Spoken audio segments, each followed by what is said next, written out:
Hello and welcome to Politics here on France 24. Well, who said politics were no fun?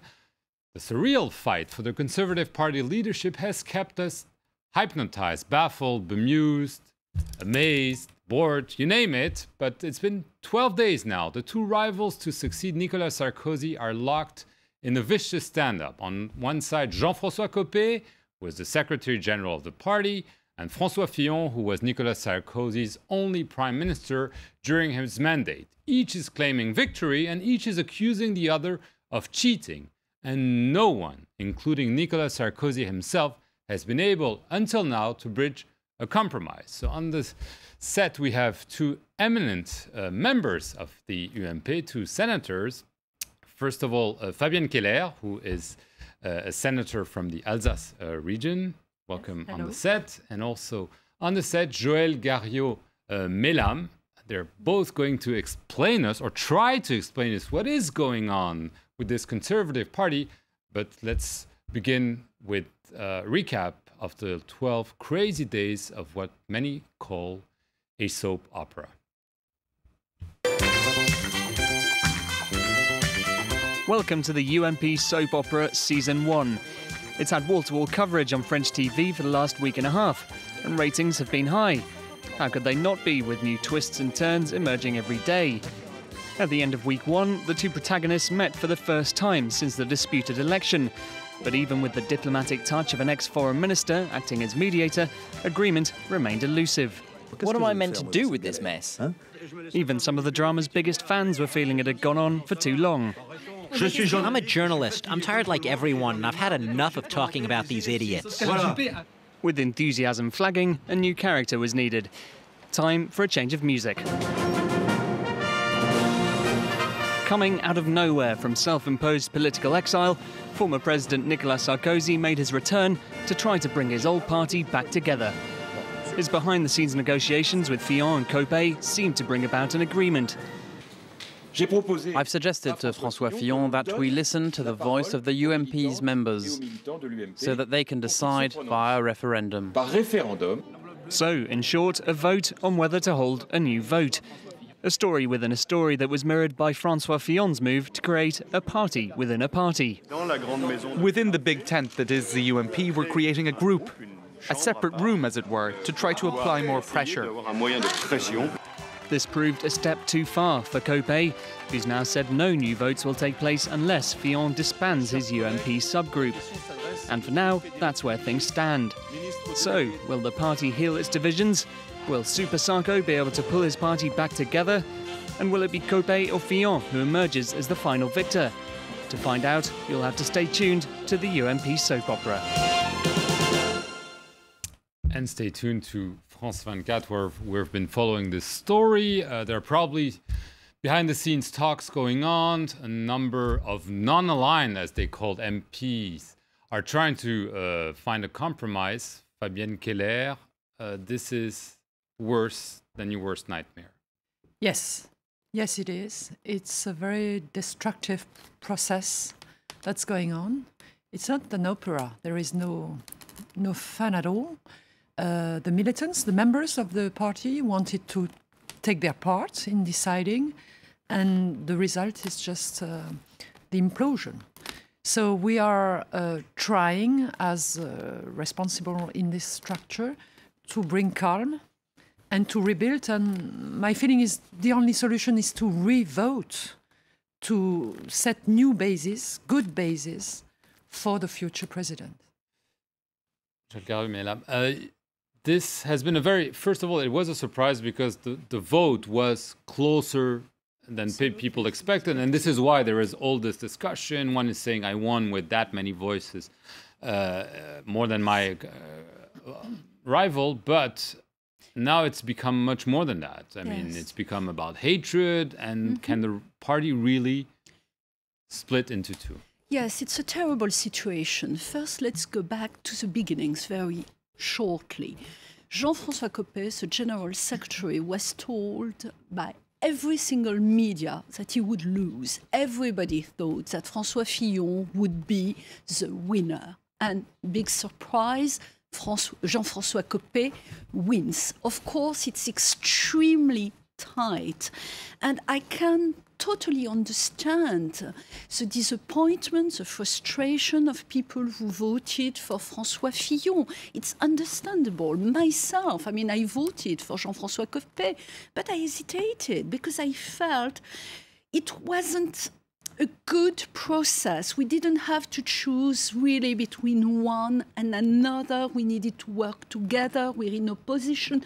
We need to fight against the left. So many things are happening now in the country, and all our energy should be going towards that process of opposition. But what's happening now? There's been so much hatred, you're right. But, we've got to move forward. I'm not like my colleague. I'm not so sure another vote at the moment would be the solution. Why? Once more, it would consume many energies for a result which I'm not sure will be much better, because people are going to oppose each other even more radically than they have so far. So what's the solution if there's no revote? Well, first of all, there has been a huge communication plan. We've seen people on television all the time. But I'm a lawyer by training. And when you're a lawyer, you respect the rules. Okay, maybe there were mistakes. The rules may not have been that well written. But any company, any association, any organization, any political party has a duty to respect the rules. So what I feel now is, Jean-François Copé has tried to help.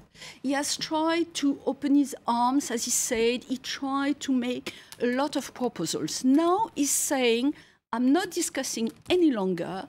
I want to go forward. I want to fight.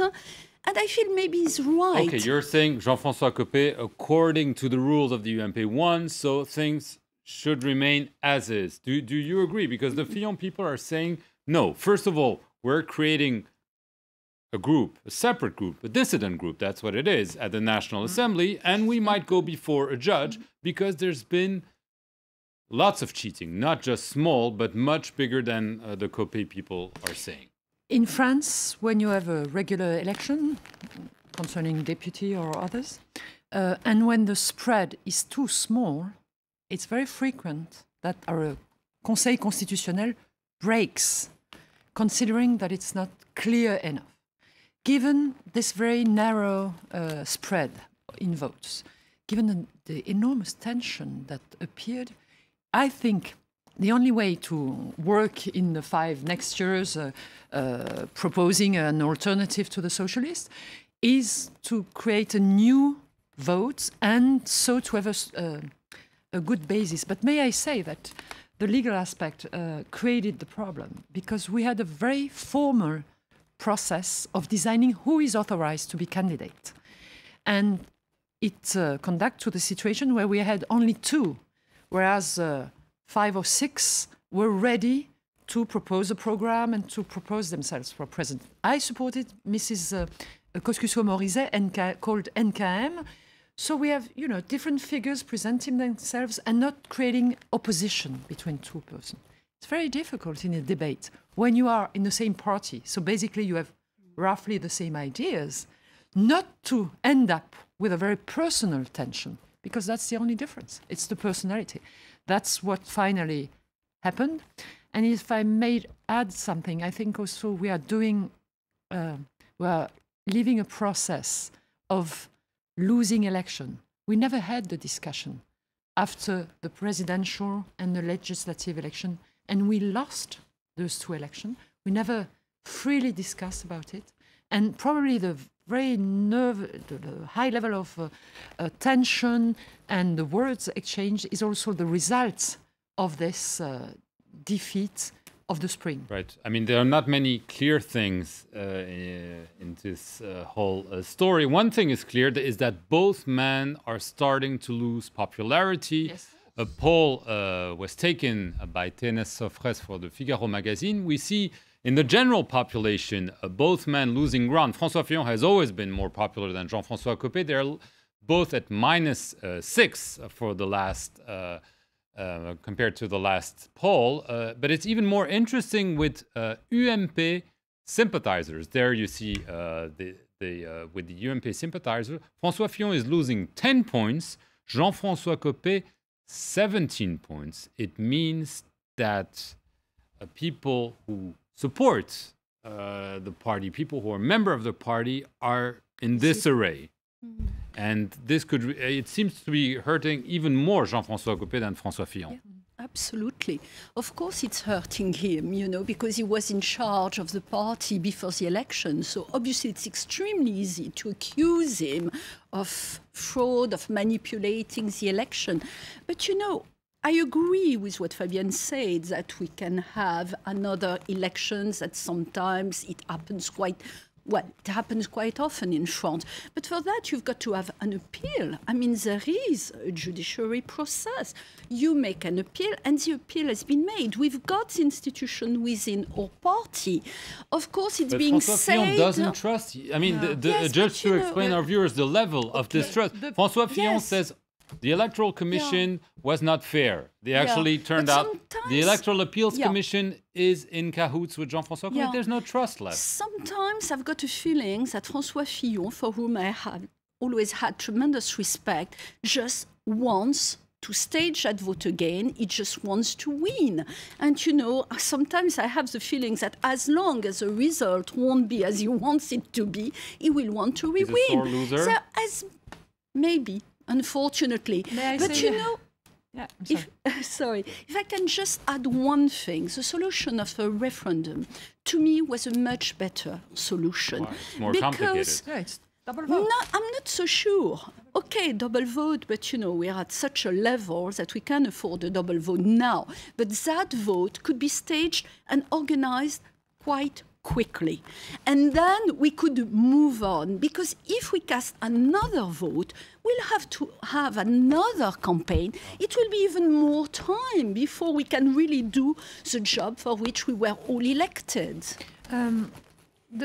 May I say, the legal aspect of, you know, our status in the UMP is important, but we're in a situation where we are legally right, but politically totally wrong. You talked about the people, members of the UMP, but among the French people, it must be even worse. People losing confidence in Mr. Fillon, in Mr. Copé, but also in any UMP also in Mr. Alain Juppé, and even in Nicolas Sarkozy, who tried to mediate and failed. Exactly. And all of us representing this party, and may I say even more, because the Socialist Party had a very similar situation 2 years ago with Mrs. Ségolène Royal against Martine Aubry. They feel, you know, the big parties are unable to defend values within their own organization. And the big risk is for the extreme to gain supporters. Right. This is a big issue for us. Right. This is why we must cut this terrible soap opera or bad theater.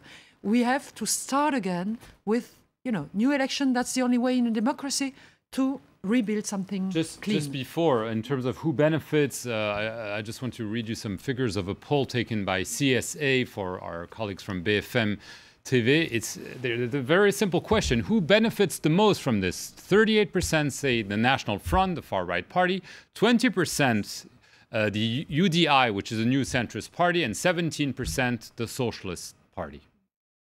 The extreme are gaining a lot, and that's a subject obvious. People are extremely disappointed, and we need to find a solution quickly. But everyone is saying this. Everyone, every UMP says, this is a shame, we're all ashamed, but they don't solve the situation. Well, it was spoken 1 minute ago about the socialist example. I would like to add something. When Ségolène Royal lost against Martine Aubry, everybody knew there had been a huge fraud, much more important than what has been in the UMP. But Ségolène Royal accepted the result because she felt, and she was right, it was in the interest of the Socialist Party to move forward. So you're saying François Fillon should do the same?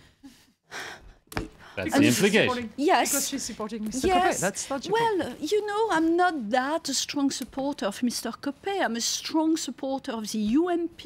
I want this party to be as large as possible. I come from the center right, and I want this party to be strong in the opposition.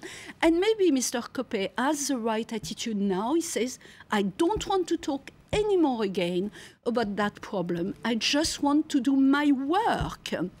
And maybe we can work on the statutes, on the rules of law, we can move forward, but we just need to have some appeasement. And I think the French people, they don't care about a revote or anything else. They just want us to do our job. And there is so much to be done. Very quickly, do you think the party will actually split?